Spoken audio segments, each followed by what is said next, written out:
My girlfriend cheated on me, and to protect her image and discredit anything I might say, she falsely accused me of essaying her in front of everyone she knows, nearly costing me my job. After months of distress, I decided to finally turn the tables.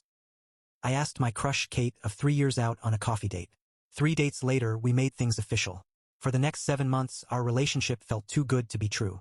We clicked on so many interests, so we hardly ever disagreed on anything. We were very open with each other, which led to an incredible bedroom life. We both had good jobs, so we had money to spoil one another, and our families were both enthusiastic about our relationship. In January, I was accepted into my country's Armed Forces Reserve program as a combat engineer.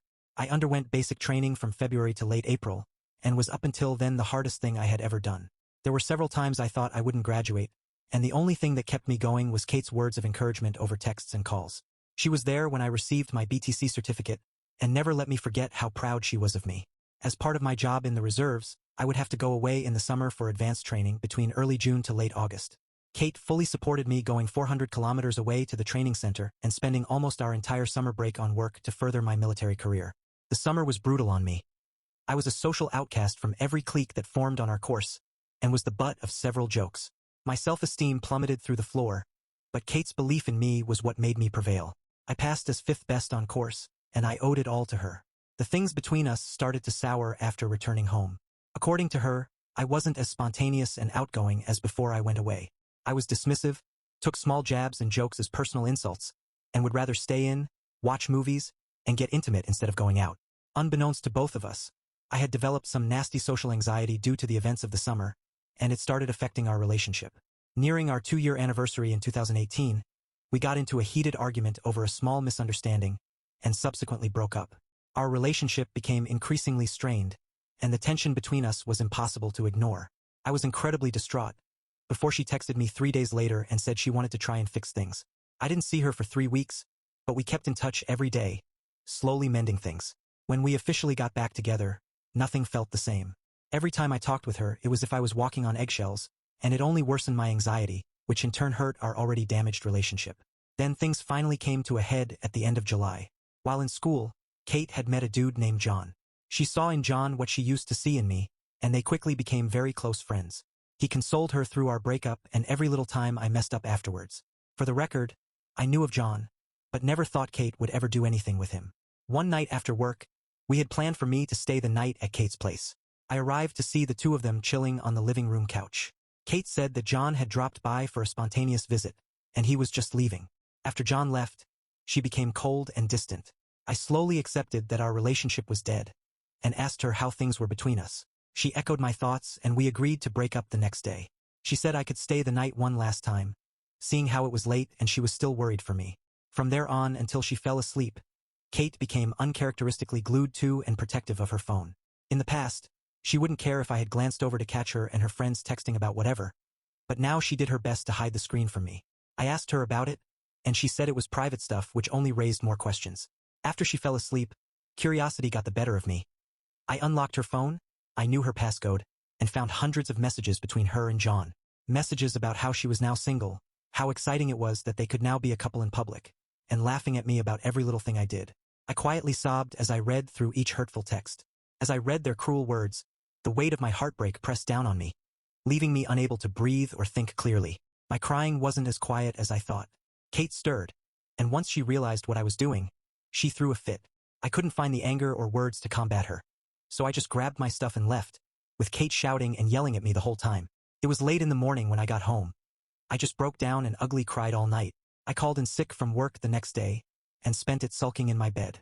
The next day, I got several angry texts from Kate's friends and family. I was totally confused and realized that in a bid to save her image and denounce anything I might say about her, she told anyone she knew that I had forced myself upon her that night in one last attempt to get some before we broke up, and left after the deed was done. Though what I had done was scarring, she refused to press charges because she didn't want to make a circus of her life in court, and was the bigger person by doing so. I spent the next few months in fear that her allegation would have me discharged from the army and my image forever tarnished. But nothing ever happened. I was completely shocked by her lies, struggling to believe how easily she could fabricate such a horrible story to cover up her own actions. 5 months afterwards, Kate DM'd me.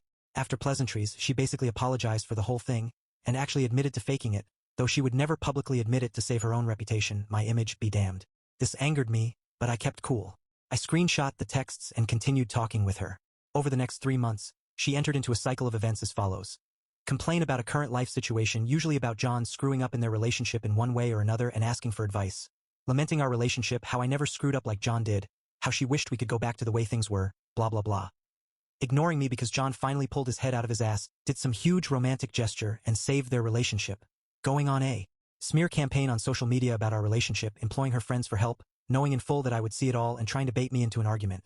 It would work. She would try to turn the argument around and paint me as the bad guy, and then block me for about a month before repeating the cycle.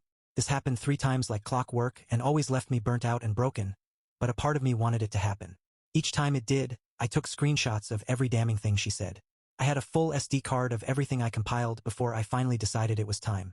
I decided to take revenge and unveil the truth. I made several picture copies of the worst text messages I caught. I bought several manila envelopes and mailed them to everyone I thought would matter to Kate. Her parents, grandparents, extended family she was super close with, best friends, work boss, coworkers, teachers, whoever I could find a mailing address for. I made sure that anyone getting the envelope would know that the texts were between me and Kate, and sent them off. Within 3 weeks, I got results. Some of the people who messaged me to shame and insult me before now apologized for their words. My favorite was from her own parents, who went on to say that they were deeply sorry about their daughter's behavior, how they raised her to be better than how she acted, and to please not pursue any legal actions. The thought had crossed my mind, but I didn't have the money nor the mental fortitude to fight a legal battle. I told them I'd think about it, and that they'd be the first to know besides Kate if I did. Kate sent me some texts as well, with things like, "How could you betray my trust like that?" Or, "You ruined my life, you bastard." I didn't reply. I just read every angry text that flew in with a satisfied grin and then blocked her when they stopped. I never fully found out how badly her life was affected by my revenge. But I do know that she dropped out of school and no longer has a job. I hope John was worth it. Edit. Thank you all so much for the kind words of support. A lot of people have been worrying about my mental state, so I thought I'd relieve those worries. I've been seeing a therapist for 3 months now, and have made significant progress. I can't begin to explain how much I owe her for helping me regain some semblance of normalcy in my life. Also, those saying Kate didn't face any ramifications, her parents and many of her friends apologized for believing such a baseless claim, and she dropped out of school and quit her job around the same time she sent me her angry texts, from what I gathered due to hearsay. So I'd say those are some ramifications. Relevant comments. You could have sued her for defamation for the false grape allegation. Opie. I considered it hundreds of times, but like I stated, I had neither the money nor the mentality to do so. Plus, the judicial system in my country is fucking whack, so it'd probably be a good year or so before we reached a settlement. Comment. You both sound incredibly toxic. Opie. I will admit that I should have seen the problems when they started cropping up. I don't deny that my actions contributed to the decline and destruction of our relationship, and I've gone into therapy to get better, but I definitely believe that cheating on someone and then trying to ruin their lives by faking grape is severely worse.